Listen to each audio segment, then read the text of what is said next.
Hi friends, welcome back to my channel. Thank you so much for being here. Today I'll be sharing with you my 6-month update of my Bible. This is the Tony Evans NASB study Bible, and I started this in May and it's now November, so it's been roughly 6 months. Thank you for being patient with me. I've been just so busy and been up to a lot, but we'll get into it.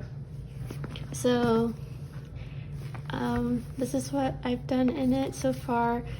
I have a whole video about me setting it up with the Bible tabs and my color coding system. So if you're curious about that, there's a whole other video already up about that. I did add some tabs on this side of the Bible, which has passages that I want to reference quickly, or passages where I could give a quick teaching or sermon or encouragement. So those are there. I did not tab it as much as I did in my Jesus Bible, which I tabbed almost everything I marked up, but this is more where I have a lot of notes or just things I want to reference a lot. So yeah, this is what I've been up to. I've also been using my sermon notes a lot more than before because the margins in this Bible are not as large for me to take notes, so I found myself not writing as much in here compared to my other Bibles in the past, but it's because I've been pairing it with this. This Bible is not as full as I may have originally hoped, but that's okay. It's just me being real. I've had a couple sticky notes added in here. These are some quotes that really stuck out to me, either from the Bible in the study notes or from sermons. For example, this one, we often hear things like, what would Jesus do? And there's the WWJD bracelets, and even I have multiple of those, but it's when you say it like that, it kind of sounds like what Jesus did was not sufficient. But Jesus lived a perfect life and he was the perfect example. So a pastor was preaching don't ask what would Jesus do. We already know what he did. What he did was already sufficient. So do what Jesus did. Some perspective that I really like, so I put it on there. Then I added the sticker my mom gave to me. Then open it up. Here are things that I always have with me, some sticky notes. I'm getting through them. Some stickers, some more tabs, and this used to have more tabs on it, but they've fallen off or I've used them all. I just use this to help me make straight lines because I'm a little bit of a perfectionist, so those are usually in here. More main takeaways. Another sticker my mom gave me. This is a Bible verse that someone gave to me, and it was just it was really timely, so I put it into my Bible, covering up this stuff. And then here I finally picked out my life verse for this year. It's Romans 8:18. For I consider that our present sufferings are not worth comparing with the glory that will be revealed in us. And this is just really encouraging because 24 has been a challenging year, but I'm reminded that the more challenges I go through, the more glory that is to come, and it's really comforting in those refining and trial times of my life. So yep, if you're interested in color coding, I have a whole video on that already. Then I pasted in this picture because I just thought it was so cute. I want to be her, sitting in some Parisian city with my cute little outfit, reading my Bible in a pastry. Come on, that's so cute. Yeah, these are books that I've studied through in this Bible, so I highlight them. It's not as many as I would have liked, but again, just being real. And I also read my Bible in other Bibles where I just read. I think that's been good. So just not putting the pressure to mark a bunch of stuff.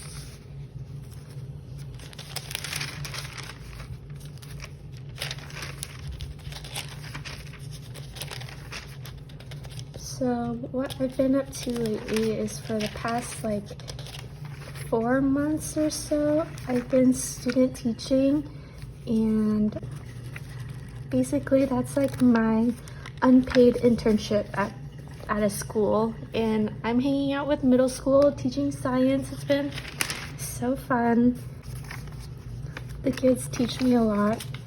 Sometimes they really test my patience. But I'm really learning a lot about teaching and like classroom management. Like I always knew that classroom management would be something that I would struggle with the most. Like how do I keep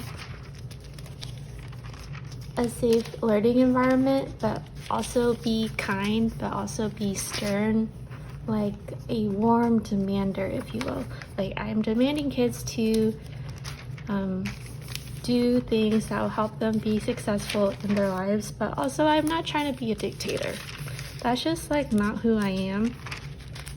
So it's really been interesting to try to find the balance between those two things. But I'm so thankful for my teaching experience so far, and I'm going to miss the kids a lot. Even though sometimes they drive me crazy, I care about them so much, and they've been such a valuable part of my life. Every day they just make me laugh, you know.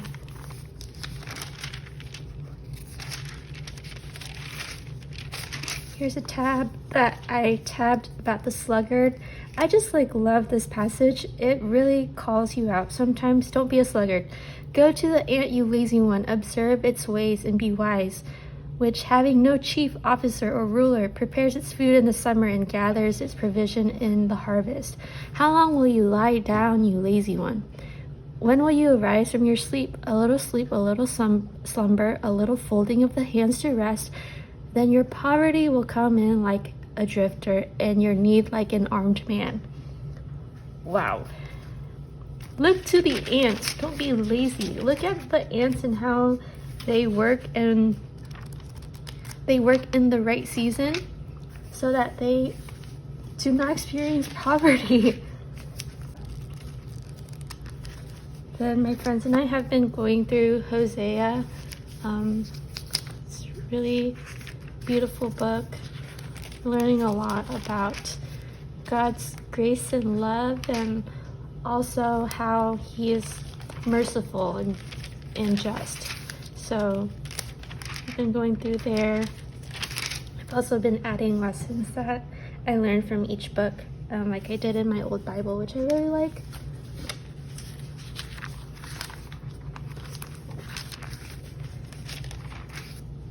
So with student teaching, I've been learning a lot about also not letting other people's opinions or ideas get in the way of your own life and purpose. Because when I first started my teaching experience, like going to school, like starting my master's program, a lot of people were not speaking life into me. Like, yes, I had a lot of people say, oh my goodness, you were made to be a teacher. You're going to be such a good teacher. This is a handout from one of our youth groups. You're going to be such a good teacher, but the kids are not going to respect you because you're just too nice. You're too soft-spoken. Like, no one's going to take you seriously. And for a while, I really doubted myself, and like, oh my goodness, what if they're right? What if the kids don't respect me, and like I just don't have any authority in class? So I was really scared about that, but I really tried not to let people's opinions affect me, because I know that God has called me into this profession. Because if he didn't, why would he have done all the things that he's done for me to go to school? Why would he have, made this experience so much easier for me than maybe it has been for my peers or other people who've gone through the master's program. Like, I know I'm meant to be here. So I just like rebuked everything that people were saying to me about how like kids won't take me serious and whatever. And I found my own ways to like build rapport with my kids. And I think something that a lot of people did not take into consideration is that even though I'm young and soft-spoken and maybe too nice sometimes, I am also, you know, closer to their age than maybe a lot of their other teachers, so I can really relate to them.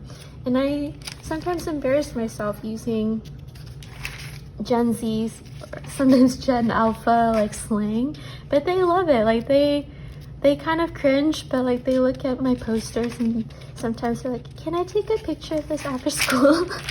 And they share it with their friends. And a lot of kids have told me like they're gonna be so sad when I leave, and that, you know, makes me sad. But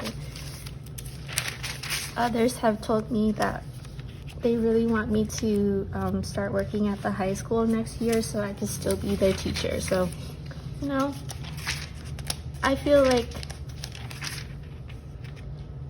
that's a really big lesson I've been learning, is to not let other people's opinions get to you, especially if you know it's something that God has called you to do.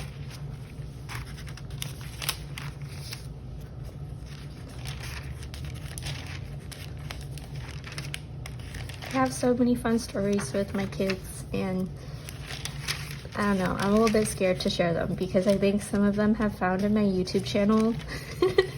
And yeah, hey guys, if you're watching, hey!